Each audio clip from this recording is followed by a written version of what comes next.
안녕하세요, 로알람입니다.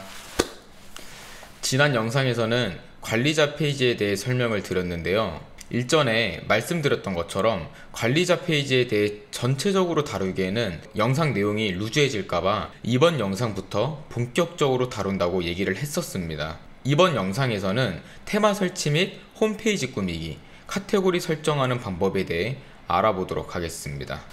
그리고 테마에 대해서 간단하게 말씀을 드릴게요.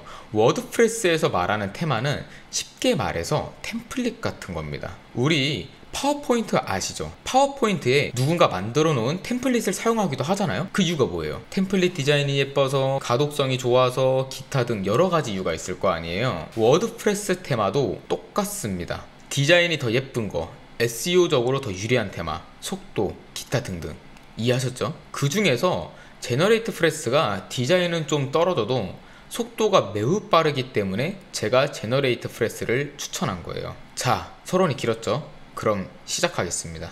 관리자 페이지에 대해서 설명해드렸고, 이번 편에서는 테마랑 카테고리 설정하는 방법에 대해서 알려드릴 겁니다. 역시나 클라우드 웨이즈 로그인 하시면 이 화면이 뜨실 거고요. www를 클릭을 합니다. Your Application 클릭합니다. 여기 액세스 디테일, 이제 조금 익숙하시죠? 액세스 디테일은 결국에는 어드민 패널을 보기 위한 페이지입니다. 우리 어드민 패널에서 아이디 비밀번호 보이실 거예요. 이거 wp-admin 이거 있죠? 클릭을 하시고, 그러면 로그인 하라고 뜨죠? 복사 붙여넣기, 비밀번호도 복사 붙여넣기, 이렇게 하면 로그인이 됩니다. 자, 이제 메모. 제가 지난 영상에서는 제너레이트 프레스를 설치까지만 하고 그러고 나서 건든 게 없어요. 기억하실 겁니다. 자, 제너레이트 프레스가 어떻게 생겼는지 이렇게 설정을 하시면은 딱 이 화면이에요. 딱 이 화면. 사실 저 같은 경우는 제너레이트 프레스나 여러 가지 테마를 써도 그 테마를 제가 디자인을 한 적은 단 한 번도 없어요. 왜냐하면 그 디자인을 하려면 막 이것저것 찌쩍찌쩍 건드려야 되는데, 옛날에 저였으면은 그런 걸 혼자서 막 구글링하고 해봤을 거예요. 근데 그거는 비효율적이라는 생각이 들었습니다. 왜냐하면 결국에 나는 워드프레스로 수익을 내면 되는 사람인데 포스팅을 열심히 하면 되는 거거든. 근데 내가 디자인을 한다 해서 나한테 무슨 이득이 있어? 물론 UX, UI가 중요하긴 해요. 여기서 UX, UI는 그냥 디자인이라고 얘기할게요.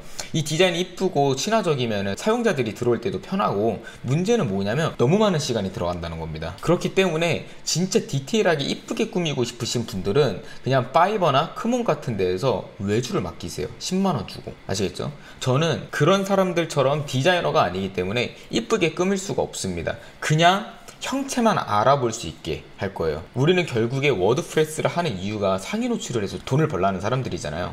이해하셨죠? 자, 테마를 들어가면요, 여기 위젯, 메뉴 막 이런 게 있을 거예요. 위젯을 한번 클릭해 볼까요? 지난 영상에서 말씀드렸던 것처럼 위젯을 보시면요, 이렇게 최신 글, 뭐 보여줄 댓글이 없음 막 이런 것들이 보이는 거예요. 이제 내가 메인 페이지로 가서 여기 중에서 안 보여주고 싶은 게 있을 거 아니에요. 예를 들어서 이 댓글은 최신 댓글 단 사람들이 여기서 보이는 거거든요, 이 화면에서. 근데 난 내 페이지에서 이런 거 보여주고 싶지 않아 하면은 이 위젯에서 이걸 찾는 거예요. 그럼 보여줄 댓글이 없으면 이거 보이시죠? 이거를 지우면 됩니다. 이거를 삭제해버리면 돼요. 이 블록을 클릭을 해서 삭제해버리면 됩니다. 막 여러 가지가 있는데 저 같은 경우는 그냥 다 냅둘게요. 그리고 푸터, 위젯 추가도 할 수 있습니다. 헤더에 어떤 걸 추가할 것인지, 푸터 위젯 1은 뭐고, 푸터 바이는 뭘 추가할 것인지 되게 많아요. 근데 저는 워드프레스를 제너레이트 프레스로 운영하는 페이지가 거의 딱 이거랑 똑같은 수준으로 운영하는 페이지가 있긴 있습니다. 블로그 중에. 제가 워드프레스가 진짜 많다 했잖아요. 왜냐하면 사실 이 제너레이트 프레스를 쓰는 이유는 디자인 때문이 아니라 사이트 속도가 진짜 빠르기 때문에 전 이걸 쓰는 거거든요. 그래서 저는 이걸 다 냅둬 줄 겁니다. 우리는 메뉴, 여기서 그래도 메뉴는 추가해야지. 이거는 제가 그냥 막 그 지난 영상에서 대충 한 건데 지울 거예요. 지울 거고요. 자,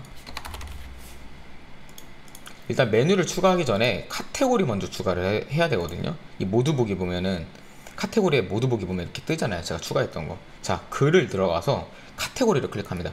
일단 카테고리를 추가를 해야 될 거 아니에요. 삭제하고, 여기서 새 카테고리는 여러 개 추가해도 되는데 그냥 3개 정도만 추가할게요. 여러분들이 만약에 대출 관련된 거나 보험, 금융 이런 거를 쓴다고 치면은 대출이라고 씁니다. 카테고리를. 만약 IT야 그러면 IT 관련된 이렇게 써도 되고요. 근데 IT인데 좀 쪼개고 싶어 그럼 IT에도 정말 쪼갤 수 있는 게 많잖아요. 아니면 건강도 괜찮고. 대출 이름을 입력을 합니다. 카테고리 이름이에요. 슬러그는 카테고리 URL이라 했습니다. 그러면 여기다가 입력을 하고, 이제 이건 디스크립션이거든요. 카테고리 디스크립션. 그래서 대출에 대한 정보를 다룹니다. 뭐 이런 식으로 설명을 하는 거죠. 스타카드로 추가하고 이제 보험. 이제 보험 영어로 또 쳐야지. 붙여놓고. 영어 아무것도 몰라도 되죠? 보험에 대한 정보를 다룹니다. 이렇게 추가하고 자 보험 다음에 또 뭐 할까요? 금융 할게요. 자 금융에 대한 정보를 다룹니다. 이렇게 해서 세 카테고리를 3개를 추가했어요. 그리고 다시 외모 테마로 가가지고 여기서 메뉴를 클릭합니다. 메뉴를 클릭하면 이렇게 뜨죠. 여기서 맨 왼쪽에 카테고리, 맨 왼쪽 하단에 카테고리 보이죠? 카테고리를 클릭한 다음에 가장 많이 사용되면 이렇게 뜨는 게 정상입니다. 모두 보기를 클릭해요. 그래서 이걸 다 추가하는 거야. 메뉴에 추가. 그럼 이렇게 뜨겠죠. 그러면은 위치를 이렇게 내려갈 수 있어요. 이렇게 그리고 카테고리가 서브 카테고리도 돼요. 여기서 보면은 이 블록을 자꾸 이렇게 하잖아요. 그러면 이렇게도 됩니다. 금융 안에 서브로 들어갈 수 있어. 그래서 내가 금융에 서브 카테고리를 넣고 싶으면 이렇게 하시면 돼요. 이렇게. 이해하셨죠? 그럼 이렇게 한 다음에 메뉴 저장을 누를게요. 그리고 내 홈페이지를 들어가는 겁니다. 다시 내 블로그를. 그러면은 메뉴가 어떻게 보이냐면 여기 보이시죠? 금융 이렇게 서브 카테고리로 나눠졌죠. 근데 나는 서브 카테고리 안 할 거거든. 그러면은 다시 돌아와서 이렇게 다시 원래대로 뭐야 좀 질기네요. 이 친구 낙지인 줄 알았네. 메뉴 저장 누릅니다. 새로 고침. 그럼 이렇게 바뀌죠. 이렇게. 그리고 홈이라는 페이지를 만들어주면 좋아요. 그러니까 이렇게 들어갔던 친구들이 홈으로 가고 싶을 때도 있잖아. 물론 얘로 이렇게 되긴 하지만 그러면은 홈을 어디다 하냐면 제가 지난 영상에서 잠깐 알려드렸던 건데 사용자 정의 링크를 만들면 돼요. 사용자 정의 링크. 그래서 hts 로알람 블로그 하고 홈. 좀 간지나게 영어로 할까요? 이렇게 하고 추가해서 이렇게 메뉴 저장 새로 고침. 그럼 홈. 얘 갔다가 홈. 자 메뉴 세팅까지 끝났습니다. 이런 식으로 하는 거예요. 이런 식으로 만들어졌죠. 사실 뭐 별거 없어요. 물론 디자인을 이쁘게 할 거고 위젯을 좀 바꾸고 이럴 거면은 당연히 이것보다 더 디테일하게 건드려야 돼요. 근데 저 같은 경우는 이거를 디테일하게 건드려 본 적이 단 한 번도 없어요. 왜? 난 외주 맡겼거든. 외주 10만원 주면 하루 만에 세팅해 주는데 그 시간에 우리는 워드프레스 키워드 찾는 게 더 나아요. 그걸 우리는 레버리지라고 하는 겁니다. 사업적인 용어로. 레버리지를 할 수 있는 건 레버리지를 해야 돼요. 외모 클릭해서 제너레이트 프레스를 들어갑니다. 그럼 이 화면이 나와요. 근데 여기 보면 대시보드가 있고 프리미엄이 있고 막 여러 가지 있는데 이거 클릭하면은 제너레이트 프레스 유로로 결제할 수가 있거든요. 유로로 결제하면 솔직히 좀 편해요. 저 같은 경우는 유로로 사용하고 있습니다. 근데 사실은 유로를 안 써도 되긴 해. 그래서 그냥 이거 있다는 거. 유로가 기능 많으니까 한번 확인해 보시고. 자 한국어로 번역하면은 커스터마이징 시작이라 해서 사이트 아이덴티티, 색상 옵션, 타이포그래피 시스템, 레이아웃 옵션 되게 많아요. 그냥 레이아웃 꾸미는 건데 사이트 아이덴티티를 한번 클릭할게요. 옵션 열기. 그래서 보면은 사이트 제목이랑 태그라인 넣으라고. 로고랑 사이트 아이콘이랑 이거에 대해서 말씀을 드릴게요. 태그라인은 무시해도 되고요. 로고랑 아이콘이 있어요. 이건 해주셔야 돼요. 우리가 워드프레스 블로그여도 결국에는 로고가 있어야 돼요. 우리 로고가 지금 보면은 디폴트 값이 이 워드프레스 로고로 돼 있거든요. 이거는 정체성이 없잖아요. 그래서 로고 같은 경우는 라우드 소싱이라는 데가 있어요. 여기가 그 디자인 외주를 맡길 수 있는 데인데 여기서 디자인 외주를 내 거 블로그로 꾸며줘 해가지고 막 로고를 만들어 달라고 하세요. 여기 말고도 크몽도 있고 순고도 있고 되게 많죠. 여러가지 사이트에 알아서 본인 입맛에 맞게 나 워드프레스 블로그 만들었는데 이쁘게 좀 꾸며줘. 내 사이트는 IT 블로그야. 내 사이트는 금융 관련된 블로그야. 아니면 레퍼런스를 보여줘도 돼. 이 사이트 아이콘처럼 좀 이쁘게 만들어줘 라고 하면 만들어 주실 거예요. 그래서 로고를 여기다 넣어 주시고 그리고 그 로고에 맞춰서 파비콘도 만들어 달라고 하세요. 파비콘. 아니면 파비콘 추출기 사이트도 있거든요. 그런데 이용해서 파비콘을 만들어 주시고 로고랑 아이콘을 넣어 줍니다. 이건 해주시는 게 좋아요. 왜냐하면 우리가 만약에 안녕하세요라고 검색을 했어요. 안녕하세요라고 검색을 하면은 여기 보면은 파비콘이 여기 다 뜬단 말이야. 근데 여기서 좀 드러나야지 클릭률을 높일 수 있게. 이해하셨죠? 파비콘은 꼭 넣어줘야 되고 로고도 넣어주는 게 좋습니다. 그러면 사이트 아이덴티티인데 끝난 거예요. 다음 레이아웃. 레이아웃에 대해서 말씀드려. 컨테이너, 헤더, 프라이머리, 내비게이션, 사이드바, 후터, 블로그 많죠? 오, 나 영어 다 읽었어. 박수 한 번만 쳐주세요. 아, 죄송합니다. 컨테이너를 들어가면은 이 위젯, 그러니까 여기 컨테이너 박스를 위젯을 얼마나 할 거냐. 지금 여기서 보면은 변화가 없어요. 근데 이거를 제가 글을 쓰고 보여드리겠습니다.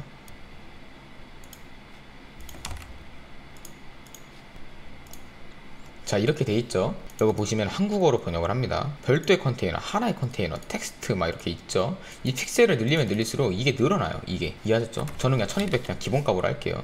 공개. 그냥 웬만하면 기본값 안 건드리는 게 좋아요. 뭐 다룰 줄 모르면은. 저는 다 기본값으로 했어요. 머리글, 이 머리글 같은 거 보면은요, 건드려 볼게요. 여기 있던 얘가 클래식으로 했더니 얘로 내려왔어. 이런 식으로 헤더를 어떻게 설정할 거야, 본인의 입맛에 맞게 하시면 됩니다. 이게 이쁜 사람들은 내비게이션 애프터를 해도 되고요. 저는 근데 이걸 할 겁니다. 자, 그리고 기본 탐색을 들어가면은 내비게이션 위치를 어디다 둘 거냐 이러는 거예요. 플로트 라이트라 돼 있죠? 그러면 플로트 레프트라고 한번 해볼게요.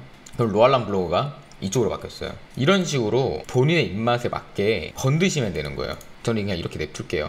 그리고 드롭다운도 있어요. 호버 클릭할 때 메뉴 항목 화살표. 호버라는 거는 이거거든요. 이렇게 할 때 이 지금 색깔이 바뀌잖아요. 이런 것들 설정 어떻게 할 거냐 이런 겁니다. 근데 사실 이런 거를 굳이 말할 필요가 없죠. 사이드바도 그렇고요.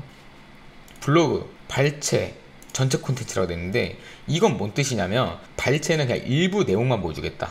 포스트 글에. 근데 전체를 하면 이 전체 내용이 다 보이는 거예요. 근데 이거는 기본값 발체가 맞습니다. 왜냐하면 전체로 하게 되잖아요. 그러면 내가 만약에 안녕하세요를 막 썼다고 칠게요. 이렇게 해서 업데이트 지금 이렇게 돼 있죠. 기본값은 이렇게 돼 있단 말이야. 기본값은. 근데 이거를 풀 컨텐츠로 하면은 이렇게 돼요. 메인 페이지가 이렇게 돼 버리는 거야. 이상하죠? 그러니까 웬만하면 그냥 기본값으로 건드리는 게 좋아요. 내가 디자인을 다룰 줄 모르고 워드프레스에 대해서 테마를 꾸밀 줄 모른다. 공부를 해도 되긴 해. 근데 공부할 시간에 우리는 그냥 글 쓰는 게 낫다고. 이해하셨죠? 저는 그래서 그냥 그 시간에 글을 써요. 키워드를 잡고. 자, 오늘 영상은 여기까지입니다. 첫 번째 영상에서는 클라우드 웨이즈, 워드프레스 설치를 했고요. 두 번째 영상에서는 도메인 구매 및 설정, SSL 보안 인스터 적용까지, 그리고 PHP 설정이랑 나라 언어 이런 거 다 했죠.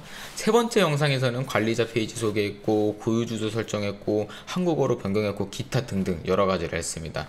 그리고 오늘 영상에서는 제너레이트 프레스 테마 설명과 카테고리 추가하는 방법까지 말씀을 드렸어요. 그리고 디자인을 딥하게 하고 싶은 분들은 크몽이나 숭고, 기타 재능 마켓에서 10만원 주고 외주하라는 레버리지 내용까지 말씀을 드렸습니다. 솔직히 저는요 10만원 정도는 레버리지를 내서 이쁘게 디자인을 꾸미는 게 맞다고 생각해요. 그냥 전문가한테 맡기는 걸 추천드리는 편이에요. 근데 나는 그럴 돈이 없어 이러시는 분들이 분명히 있을 건데요. 그런 분들은 그냥 구글링에서 제너레이트 프레스 테마 꾸미기 같은 영상이나 관련 자료 찾아서 실행하는 것도 방법이겠죠.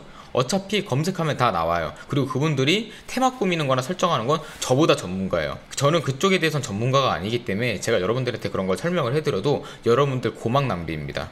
아시겠죠? 오늘도 고생 많으셨습니다. 다음 영상에서 뵙겠습니다. 고생하셨습니다.